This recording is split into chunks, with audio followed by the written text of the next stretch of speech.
ఓం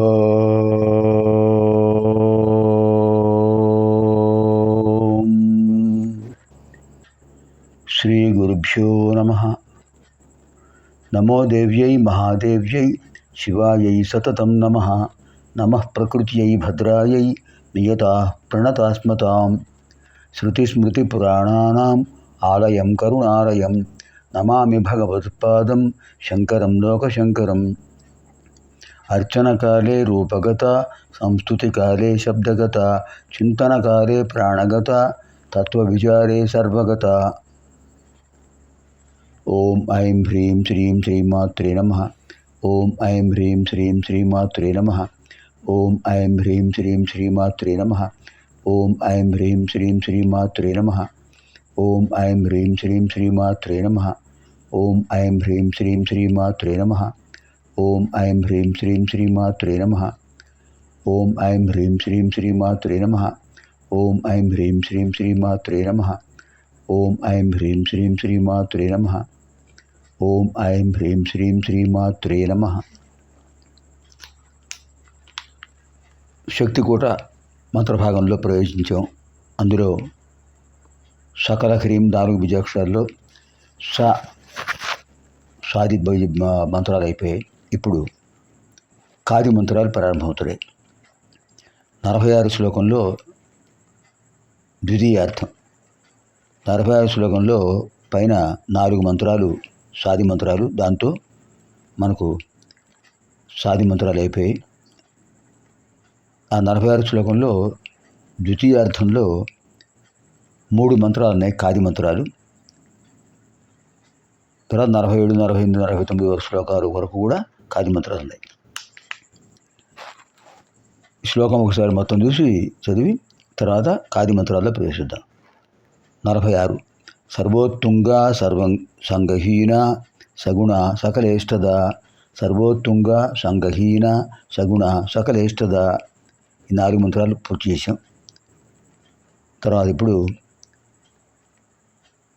ఉత్తరార్థంలో కకారిణి కావ్యలోల కామేశ్వర మనోహర. కకారిణి కావ్యలోల కామేశ్వర మనోహర.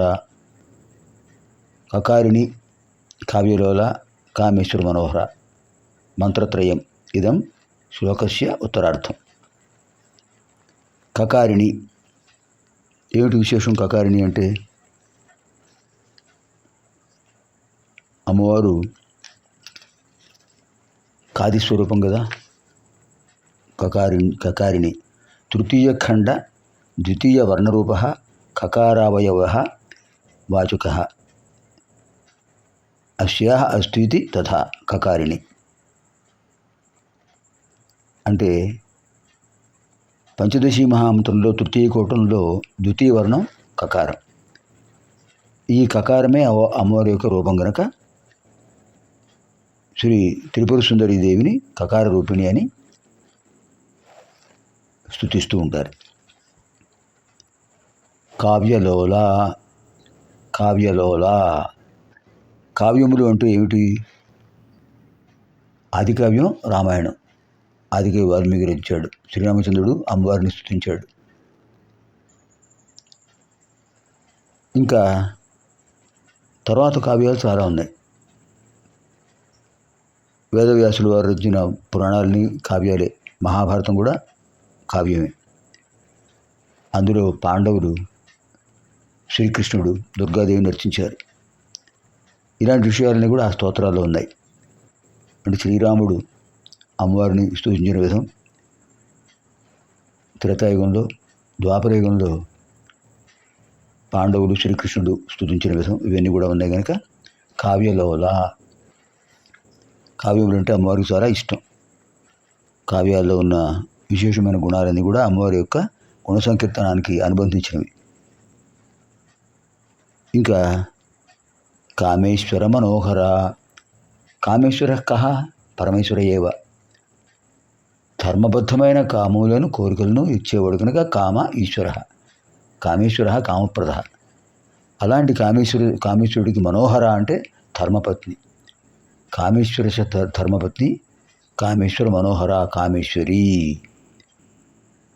ఆయన పేరు కామేశ్వర, అమ్మవారి పేరు కామేశ్వరి, కామేశ్వర మనోహర.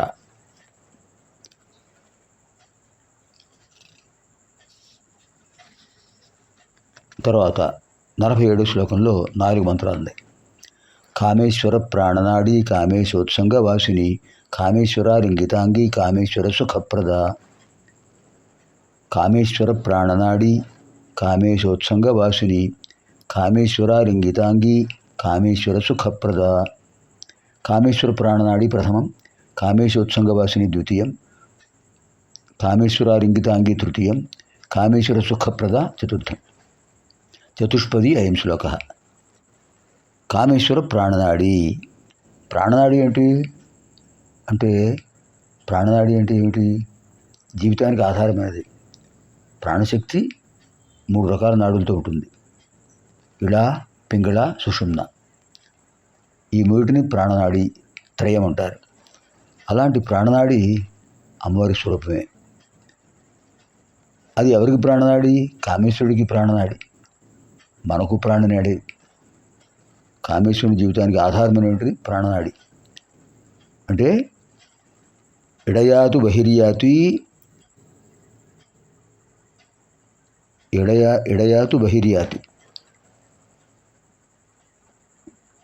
అని చెప్పారు ఉపనిషత్తుల్లో. ఇడా నాడి ద్వారా నిశ్వాస, పింగళ నాడి ద్వారా ఉచ్ఛ్వాస, మళ్ళీ ఇడానాడి ద్వారా ఉచ్ఛ్వాస, పింగళ నాడి ద్వారా నిశ్వాస, ఇలా జరుగుతుంటాయి. ఇవన్నీ కూడా మూలాధార చక్రంలో ఉన్నటువంటి కుండలిని శక్తిని ఉద్దీపనం చేయడానికి ఉపయోగించే అద్భుతమైన ప్రాణాయామ ప్రక్రియలు. అలాంటివన్నీ ఈ నామంలో అంతర్గతం అయ్యాయి. కామేశ్వర ప్రాణనాడి. అటువంటి విశేషమైన సుషుమ్నా నాడి అమ్మవారి యొక్క స్వరూపం. వామనాసికారంధ్రంలోంచి గాలి ప్రసరిస్తుంటే ఇడానాడి, కుడి దక్షిణాసికలోంచి వస్తే ప్రసరిస్తే అది పింగళానాడి. 2 నాసికారంధ్రాల్లోంచి సమానంగా వస్తే సుషుమ్నా నాడి. సుషుమ్నా నాడి మహత్తరమైన శక్తి కలిగింది. సుషుమ్నా నాడి ప్రవర్తించినప్పుడు ప్రాణాయామం చేస్తే అద్భుతమైన ఫలితాలు కలుగుతాయని ఉపనిషత్తుల్లో చెప్తున్నారు. కామేశోత్సంగ వాసిని.